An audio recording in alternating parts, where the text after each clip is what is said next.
విశాఖలో bureau of Indian standards BIS అధికారులు సోదాలు నిర్వహించారు.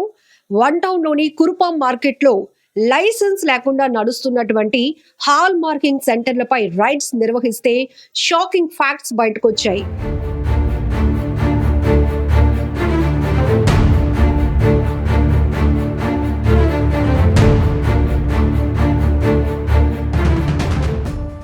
ఇప్పటి వరకు అంటే గత మార్చి నుండి కూడా వీళ్ళు నకిలీగా అంటే ఫేక్ హాల్ మార్క్ వేసే స్కామ్ నడిపిస్తున్నట్టు కూడా అధికారులు అనుమానించారు. ఇప్పటికీ వాళ్ళకు వచ్చినటువంటి అనేక కంప్లైంట్స్ అనుమానాల ఆధారంగా అక్కడ రైడ్స్ నిర్వహించడంతో పాటు మొత్తం సిస్టమ్ అంతా కూడా వెరిఫై చేస్తున్నారు.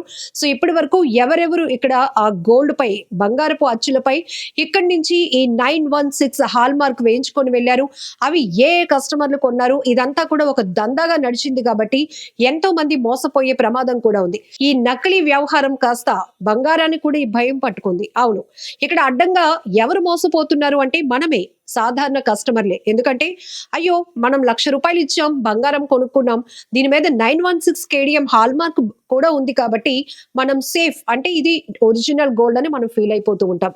బట్ ఈ రకమైన రైడ్స్ లో బయటపడినటువంటి విస్తుపోయే నిజాలు చూస్తే గనుక ఇప్పుడు మనందరం క్రాస్ చెక్ చేసుకోవాల్సిన అవసరం వచ్చింది. అవును, మన ఇంట్లో ఉన్నది బంగారమేనా, లేకపోతే నిజంగానే 916 KDM హాల్ మార్క్ ఉన్నటువంటి ఒరిజినల్ బంగారమేనా, లేక ఇంకా కొన్ని చోట్ల అందరూ ఒకే చోట కొనుగోలు చేయరు కదా, రకరకాల చోట్ల కొనుగోలు చేస్తూ ఉంటారు. ఎందుకంటే ఈ వ్యాట్ తగ్గుతుందనో లేకపోతే GST ఇలా ఉంటాయి. బట్ ఇదే ఒక సర్కిల్ గా నడుస్తున్నటువంటి కొనుగోలు వ్యవహారం కాబట్టి అన్ని ఇప్పుడు క్రాస్ చెక్ చేసుకోవాల్సిన పరిస్థితి ఉంది. సో మన ఇంట్లో మనం కొనుక్కొని పెట్టుకున్నటువంటి బంగారు ఆభరణాలన్నీ నిజంగా 916 హాల్ మార్క్ వేనా, లేకపోతే ఫేక్ 916 హాల్ మార్క్ వేసినటువంటివి ఉన్నాయా అనేది కూడా ఇప్పుడు ప్రతి ఒక్కరిని తీవ్రంగా వేధిస్తున్నటువంటి ప్రశ్నగా మారింది. విశాఖలో బ్యూరో ఆఫ్ ఇండియన్ స్టాండర్డ్స్ అధికారులు జరిపినటువంటి ఈ సోదాల్లో, ఈ తనిఖీల్లో కూడా షాకింగ్ ఫ్యాక్ట్స్ ఏంటంటే, మనం కూడా అసలు ఏంటి విశాఖ వన్ టౌన్ లోని కురుపం మార్కెట్ అంటే పెట్టింది పేరు, దానికి ఒక హిస్టారికల్ పేరుంది. ఎందుకంటే గతంలో అక్కడ చాలా అందుబాటులో బంగారం విక్రయాలు జరిగేటటువంటి ప్రాంతం అది. ఇప్పటికీ మనం కనక మహాలక్ష్మి టెంపుల్ దగ్గర నుంచి Kurupam market one town police station వరకు వెళ్తే వరుసగా ఉండేటవన్నీ కూడా బంగారం షాపులే. చిన్న చిత్తక కొనుగోలు చేసే వాళ్ళు కూడా అక్కడికి వెళ్తూ ఉంటారు. ఎందుకంటే పెద్ద పెద్ద షోరూమ్స్ లాగా అక్కడ షో ఉండదు, కానీ చిన్న చిన్న షాపుల్లాగా అక్కడ వెండి బంగారం అమ్ముతున్నటువంటి షాపుల్ని మనం వందల్లోనే చూడొచ్చు.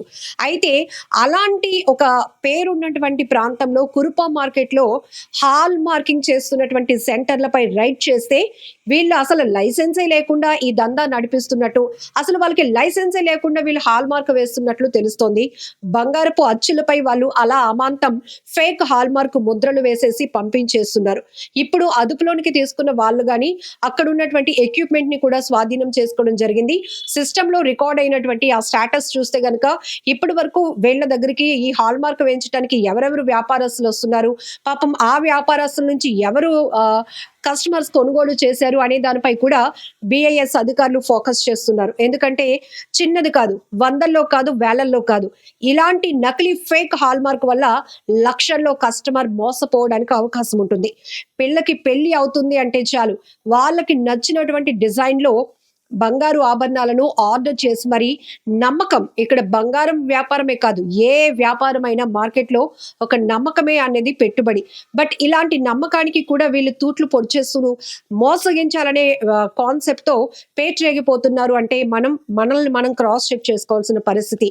జనరల్గా మనందరికీ తెలుసు, బంగారం కొనుగోలు విషయంలో మనం ఎక్కడ చాలా కాన్ఫిడెన్స్గా ఉంటామంటే, కాన్ఫిడెంట్గా ఎప్పుడు ఉంటాం, 916 KDM బంగారు ఆభరణాలు కొనడం అనేది చాలా స్పెషలైజేషన్. ఎందుకంటే అది కొంటే మన వస్తువుకి ఎప్పుడు వాల్యూ ఉంటుంది, మన వస్తువులో అసలు కల్తీ అనేది ఉండదు, నకిలీ అనేది ఉండదు అని. బట్ ఇప్పుడు హాల్ మార్క్ని కూడా వీళ్ళు హైజాక్ చేసేసి నకిలీ దందాగా మార్చేస్తున్నారంటే, ఒక్కసారి మన ఇంట్లో ఉన్న బంగారం అంతా కూడా ఒరిజినలేనా, లేకపోతే వాటిలో ఇలా కూడా ఏదైనా మనం మోసపోయి ఫేక్ హాల్ మార్క్ ఉన్న వస్తువులు ఉన్నాయా అనేది కూడా క్రాస్ చెక్ చేసుకోవాల్సినటువంటి పరిస్థితి వచ్చింది. ఇప్పుడు అధికారులు కూడా అదే చెప్తున్నారు, మాకు కంప్లైంట్ వస్తోంది, మేము రైడ్స్ చేస్తున్నాము, ఇలా కేటుగాళ్ళు నకిలీ వాళ్ళ వ్యవహారాన్ని బయట పెడుతున్నాం, బట్టబయలు చేస్తున్నాం, వాళ్ళని అదుపులోకి తీసుకుంటున్నాం. బట్ ప్రతి కస్టమర్కి కొన్ని రైట్స్ ఉంటాయి. ఏంటి అంటే మనం పెడుతున్నటువంటి డబ్బుకి మనం పొందుతున్న వస్తువులో క్వాలిటీ ఎంత, వీటిపైన నిఘా చేయడానికి అధికారులు ఉన్నప్పటికీ ఆ వ్యవస్థని మీరు అప్రోచ్ అవ్వడం కూడా మీకు చాలా అవసరం అంటూ కూడా అధికారులు చెప్తున్నారు.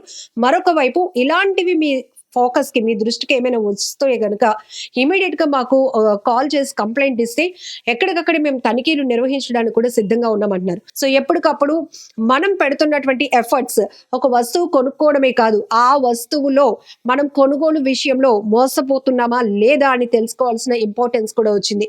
ఏది ఏమైనా విశాఖలో బిఐఎస్ అధికారులు జరిపినటువంటి ఈ సోదాల్లో ఈ లైసెన్స్ లేకుండా నకిలీ హాల్ మార్క్ వేస్తున్నటువంటి దందా బయటపడడం అనేది ఇప్పుడు ప్రతి ఒక్కరిని షాక్ గురి చేయడమే కాదు, ఇప్పటి నుంచి మరి కాస్త అలర్ట్నెస్ మన అందరిలో పెంచుతుంది.